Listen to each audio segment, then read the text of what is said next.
ఎన్నికల్లో సామాన్యులు సాధించిన అసాధారణ విజయాలు ప్రత్యేక చర్చకు దారితీస్తున్నాయి.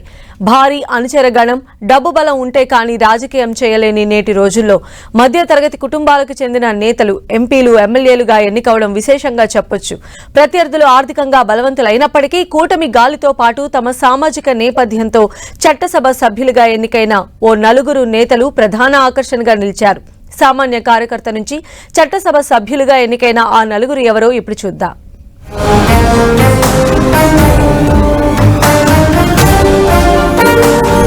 గత ఎన్నికల్లో ఎన్డీఏ కూటమి హవాలో ఎన్నో రికార్డులు నమోదయ్యాయి. చాలా మంది నేతలు రాష్ట్ర చరిత్రలోనే ఎప్పుడూ లేనంత భారీ ఆధిక్యంతో విజయాలు సాధించారు. ఇలాంటి విజయాల్లో కొన్ని ప్రత్యేకంగా చెప్పుకోవాల్సినవి ఉన్నాయి. ఎంపీలు, ఎమ్మెల్యేలుగా ఎన్నికైన కొందరు నేతలు అనూహ్యంగా పొలిటికల్ తెరపై మెరిశారు. అలాంటి వారిలో ప్రధానంగా చెప్పుకోవాలి Vizianagaram MP Kalisetti Appalanaidu, Kurnool MP Panchalingala Nagaraju, Kurupam MLA Toyaka Jagadeeswari, Rampachodavaram MLA Miriyala Sirisha సాధించిన విజయం రాష్ట్ర రాజకీయాల్లోనే ఓ ప్రత్యేక చరిత్రగా చెప్పొచ్చు. విజయనగరం ఎంపీ కలిశెట్టి అప్పలనాయుడికి అనూహ్యంగా ఎంపీ టికెట్ దక్కింది. ఇప్పటి వరకు ఏ ఎన్నికల్లోనూ పోటీ చేయని కలిశెట్టి నేరుగా పార్లమెంట్లో అడుగుపెట్టడం ఓ సంచలనం. తొలి నుంచి టీడీపీలో నిబద్ధత కలిగిన కార్యకర్తగా పనిచేసిన కలిశెట్టి గత 5 ఏళ్లు ఎచ్చర్ల నియోజకవర్గంలో టీడీపీ బలోపేతానికి గట్టిగా పనిచేశారు. పెద్దగా ఆర్థిక స్తోమత లేకపోయినా తాను సంపాదించిన దాంట్లో ఎక్కువ మొత్తం పార్టీ కార్యకర్తల సంక్షేమానికే వెచ్చించేవారు. ఇది తెలుసుకున్న అధినేత చంద్రబాబు, యువనేత లోకేష్ ఎంపీ కలిశెట్టిని బాగా ప్రోత్సహించారు. అంతేకాకుండా విజయనగరం ఎంపీగా ఎవరిని నిలపాలనే తర్జన భర్జనల్లో ఆర్థికంగా బలోపేతంగా ఉన్న చాలా మంది లీడర్ల పేర్లు వినిపించినా కార్యకర్తల మద్దతు ఉన్న కలిశెట్టికే అవకాశమిచ్చారు. అధినేత ఇచ్చిన అవకాశాన్ని చక్కగా వినియోగించిన కలిశెట్టి నియోజకవర్గంలోని 7 నియోజకవర్గాల ఎమ్మెల్యే అభ్యర్థులతో సమన్వయం చేసుకుని భారీ విజయం సాధించారు.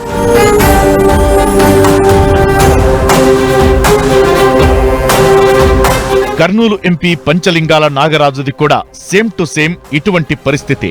ఎటువంటి రాజకీయ నేపథ్యం లేని పంచలింగాల నాగరాజు 2021లో జరిగిన స్థానిక ఎన్నికల్లో కర్నూలు జిల్లాలో ప్రధాన ఆకర్షణగా నిలిచారు. అప్పట్లో ఏకపక్ష ఎన్నికలకు అధికార పార్టీ ప్రయత్నిస్తే తన స్వగ్రామంలో అడ్డుకుని ఎంపీటీసీ సభ్యుడిగా గెలిచారు నాగరాజు. తాను గెలవడమే కాకుండా కర్నూలు రూరల్ మండలంలో మెజారిటీ సంఖ్యలో టీడీపీ అభ్యర్థులను గెలిపించుకున్నారు.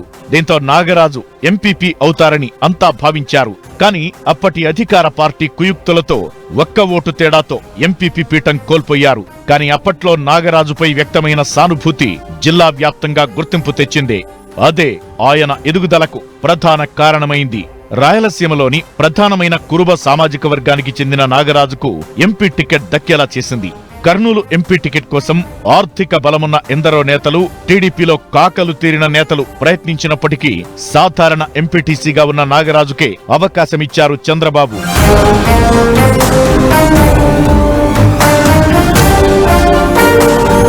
ఇక ఎస్టీ నియోజకవర్గాలైన కురుపాం, రంపచోడవరం నుంచి గెలిచిన ఎమ్మెల్యేలు తోయక జగదీశ్వరి, మిరియాల శిరీషదేవిది కూడా సామాన్య నేపథ్యమే. కురుపాం ఎమ్మెల్యే జగదీశ్వరి కూడా గుమ్మలక్ష్మీపురంలోని ఎల్విన్పేట ఎంపీటీసీ సభ్యురాలిగా పోటీ చేసి రాజకీయాల్లోకి వచ్చారు. 2006లో ఒకసారి, 2021లో మరోసారి అదే స్థానం నుంచి ఎంపీటీసీగా ప్రాతినిధ్యం వహించారు జగదీశ్వరి.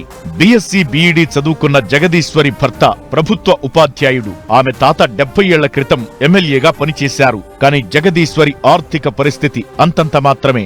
మాజీ డిప్యూటీ సీఎం పాముల పుష్పశ్రీవాణిపై పోటీ చేసి రికార్డు విజయాన్ని సాధించారు. ఈ నియోజకవర్గంలో దాదాపు 30 ఏళ్ల క్రితం గెలిచిన టీడీపీకి మళ్లీ విజయాన్ని అందించారు జగదీశ్వరి.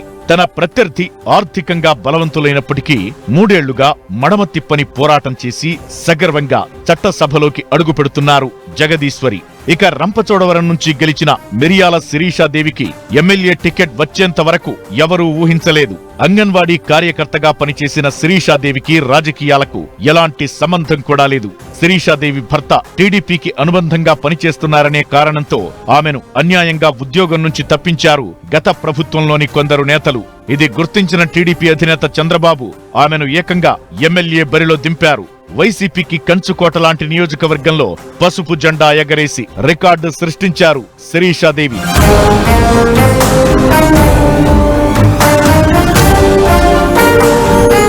నలుగురే కాకుండా ఈ ఎన్నికల్లో ఇలాంటి అరుదైన అనూహ్యమైన విజయాలు చాలానే ఉన్నాయి. అయితే ఈ నలుగురిది మాత్రం ప్రత్యేకంగా చెప్పుకోవాల్సిన స్టోరీ కావడమే విశేషం.